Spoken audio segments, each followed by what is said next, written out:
In this video, we explore real experiences that blur the line between the ordinary and the unexplained. This true story is told through images and narration. As you watch or listen, ask yourself, are these events truly paranormal, or is there another explanation waiting to be uncovered? The decision to relocate had felt like the right one. With my son's academic success in the common entrance examinations, the opportunity for him to attend his dream high school of choice on Red Hills Road outweighed the challenges of moving. I wanted the best for him: a shorter commute, more time to focus on his studies, and a chance for a fresh start. But as the boxes were unpacked and the final curtain was hung, I began to wonder if the house had been waiting for us. At first glance, it was nothing out of the ordinary, just a modest two-bedroom townhouse rental perched along a corner of Teak Way in Kingston. The stairs were steep, the windows were a mix of glass and metal louvres, and the scent of the outdoors crept in easily. The bedrooms were located upstairs, giving us both space to settle into the new routine. My son chose the bedroom facing the front of the house, while mine faced the back. At first, everything seemed fine, even if the house carried an inexplicable weight, a subtle stillness that lingered just out of view. The morning started early at 5. I would wake my son up to get ready for school, while I go downstairs to prepare breakfast for him. By 5:45, we would walk to the stop at the entrance of Teak Way to meet the bus that would pick him up and take him to and from school. Together, we braved the pre-dawn quiet, our breaths clouding the chill air. I wanted him to feel safe and supported as he embarked on this new chapter of his life. And yet, something about those early mornings made the hair on the back of my neck stand on end. The house seemed to watch us as we left, silent and unassuming. As the weeks went by, I noticed a faint odor coming from beneath the area rug in the living room, where my son usually watched television or played games.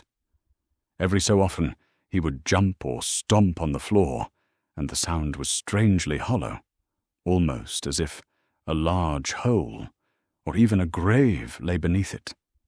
Each time I tried to rationalize it. Perhaps it was something in the house itself, a dead animal trapped somewhere, or an issue with the plumbing, but no explanation ever held for long. The house seemed alive, intent on unnerving me with every passing day. Eventually, I removed the rug, thinking the smell might be related to the fact that the area had always felt unusually icy cold. A few days later, the odor disappeared. It began so subtly, I almost convinced myself it was not real. About 3 months after the pulled rug, I noticed it for the first time on a Monday in October, National Heroes Day, a public holiday. My big brother was leaving after visiting us for the first time since we moved into our new home. As we stepped outside, he said, "Something smells stink out here." And I replied, "It must be some dead rat next door." Tuesday came. The scent lingered. The black flies came first. The Wednesday afternoon as I arrived home after work, there they were. A swarm of big black flies clustered outside by the fence at the front of the house. Their sheer size and stillness seemed unnatural, more like an omen than simple insects. The children playing outside noticed too. As I greeted them at the gate and called out to my son, who was looking through the window, a gut-wrenching stench rose from the flies, sending the kids running away, screaming, gagging, and holding their noses. At first I tried to dismiss it, but their persistence drew my attention. I went inside unsettled and searched for answers, knowing deep down that something was drastically wrong. The flies did not go away. They stayed there for several days, clustering outside the fence at the front of the house. Their numbers grew, their bloated bodies climbing over each other as though they were not ordinary insects, but something else entirely. The more I looked at them, my body gets that hair-raising chill that goes straight to my bones.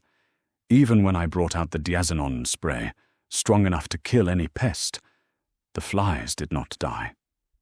They remained, indifferent to my efforts, as if mocking me. Confirmation came to me later that night that something was drastically wrong. I was jolted out of my sleep by the same gut-wrenching odor, now seeping in through the window at the back of the house. The flies and the smell had always been at the front, yet now the scent was drifting in through the upstairs back window. I immediately turned and pushed the bed so that the headboard was positioned beneath the light. The stairs became a battleground. The strange happenings grew bolder the next morning, which turned into weeks after I shifted the bed. Every morning at 5, as I descended to start my day and I middle the stair, the scent would rise to meet me, sharp, sickening, and inescapable.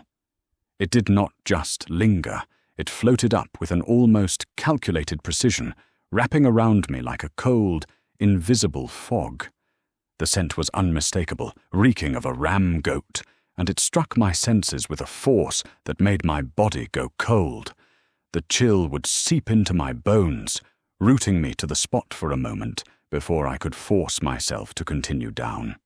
The truth about the house began to unravel when I decided to confide in my older sister, who was sister-in-law to my landlady. Hoping for reassurance, I asked whether she had ever heard my landlady mentioned anything strange during her time living in the house, because when I questioned my landlady directly, her denial came quickly.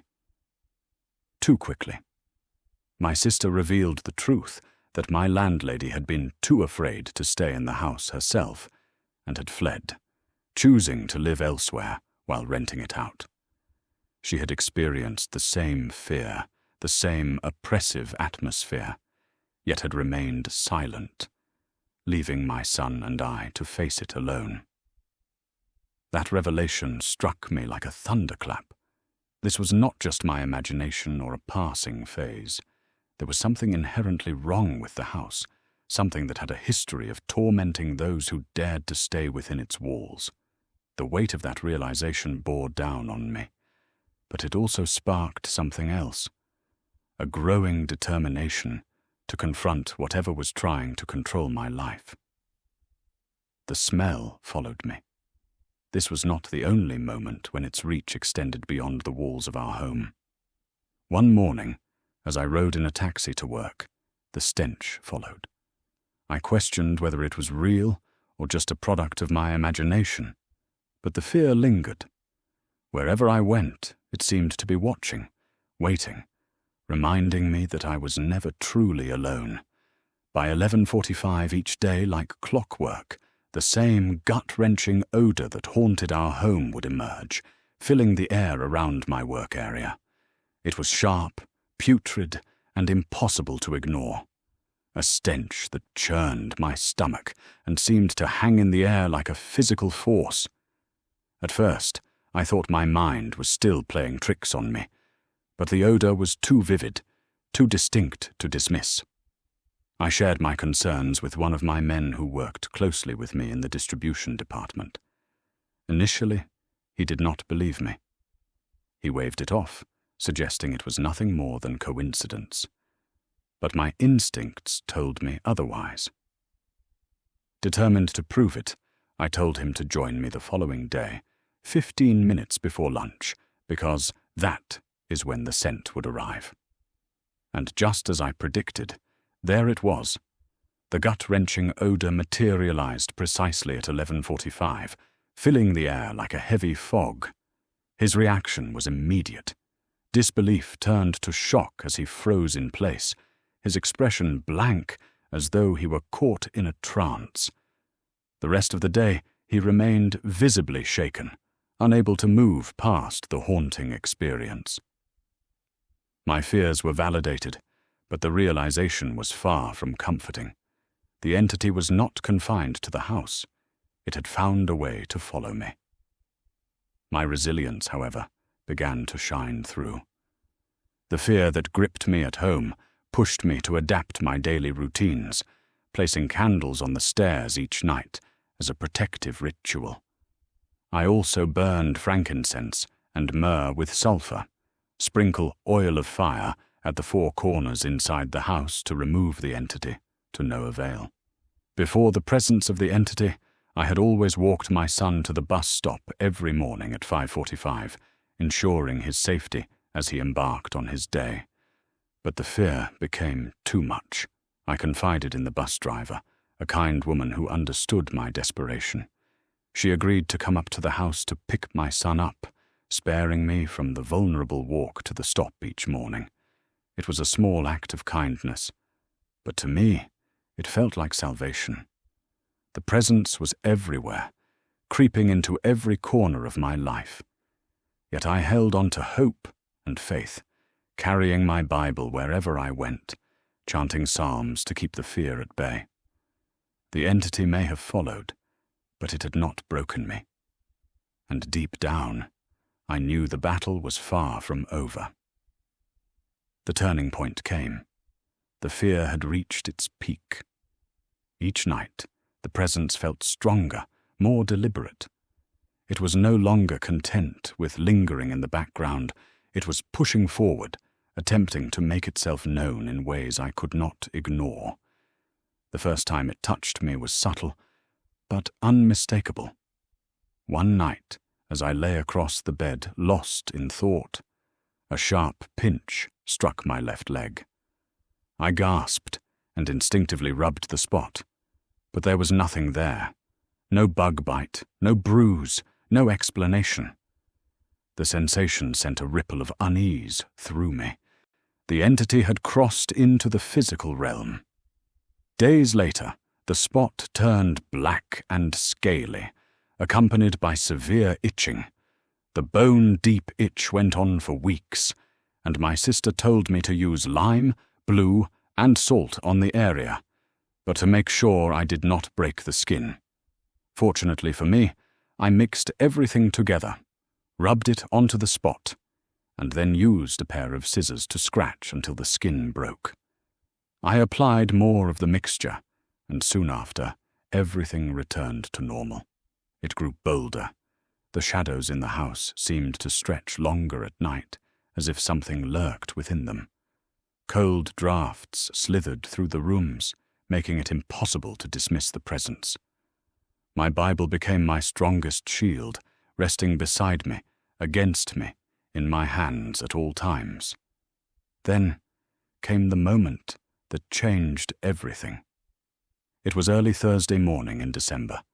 My son had left for school, and the house was quiet. Seeking solace, I laid on my bed, Bible against my stomach with my right hand, resting lightly on the wall behind my head. I closed my eyes, momentarily surrendering to the stillness. That was when it happened. A sudden, weighty force crashed onto my body, pinning me down with terrifying strength. Panic surged through me, but before fear could fully take hold, I heard it. A deep, mocking voice. You know how long I have been trying to climb the stairs. My eyes flew open, and for the first time I saw it clearly. A man, dressed in khaki cargo pants and a white merino undershirt, a sinister presence that had waited long enough. But in that instant, something inside me snapped, not in fear, but in defiance. With unexplainable strength, I sprang forward, arms outstretched, throwing the entity with everything I had. The force of my actions felt beyond my own power. Divine intervention surged through me. I grabbed my Bible and, without hesitation, began chanting Psalms 35, my voice rising in fervor, chasing it down the stairs. Go back to where you came from before I kill you again, I bellowed, fury eclipsing fear. I stormed toward the front door, psalms pouring from my lips, unwavering, unyielding. The weight and the fear that had suffocated our home for months began to lift. The atmosphere shifted. The house itself seemed to exhale, shedding the oppressive gloom that had plagued it. And just like that, the fear was gone. I had confronted the entity, and in doing so, I reclaimed our home, my peace, my power. The lightness returned, and the house was ours again. In the days following that fateful December morning, a weight seemed to lift from every corner of our home. The air was no longer heavy with unseen dread, no longer thick with that suffocating, doom-filled presence. Instead, light filtered through the windows differently now, softer, warmer, as though the very walls had been freed from a grip that had held them captive. For the first time in months, I found myself moving through our home without trepidation. The living room no longer carried its icy draught, and the echoes beneath the floor seemed to fade.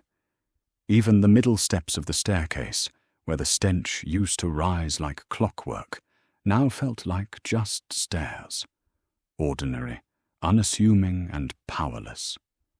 Most importantly, I no longer carried fear in my chest. The once paralyzing dread that shadowed my every step had transformed into an undeniable strength, a strength born from faith, courage, and the relentless will to protect myself and my son. Though the experience had left its mark on me, it was not one of defeat. If anything, it was a mark of resilience, a reminder of what I overcame. My son noticed it too. He no longer hesitated when moving through the house, no longer looked over his shoulder as he climbed the stairs. It was proof that the house was no longer a place of fear. It was a home again. I chose to leave certain rituals behind, like lighting candles on the stairs or carrying the Bible everywhere I went. These were not forgotten, but rather released like armor set aside after a battle. The Bible itself remained a source of comfort and strength, but I no longer needed to wield it as a weapon. Victory had been claimed, and the darkness had been defeated. In moments of reflection, I thought back to all the signs, all the escalating occurrences that had pushed me to that final confrontation. The black flies, the stench, the oppressive atmosphere, all seemed distant now, like memories from another life.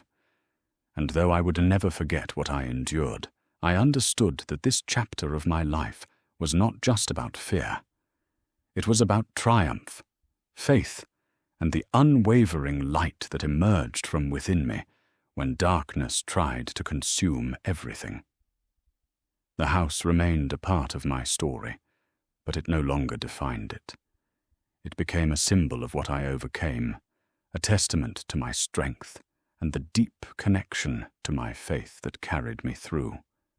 And as I closed this chapter of my life, I found peace in knowing that I had not only protected our home, but had also rediscovered my own power, one that no entity, no matter how malevolent, could ever take away.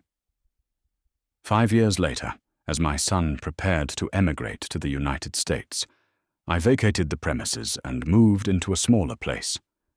Thank you for joining me on this episode of Eerie Encounters. Some stories linger long after they are told, and some questions never truly find their answers. Was this experience paranormal or not? Leave a comment and tell me what you think.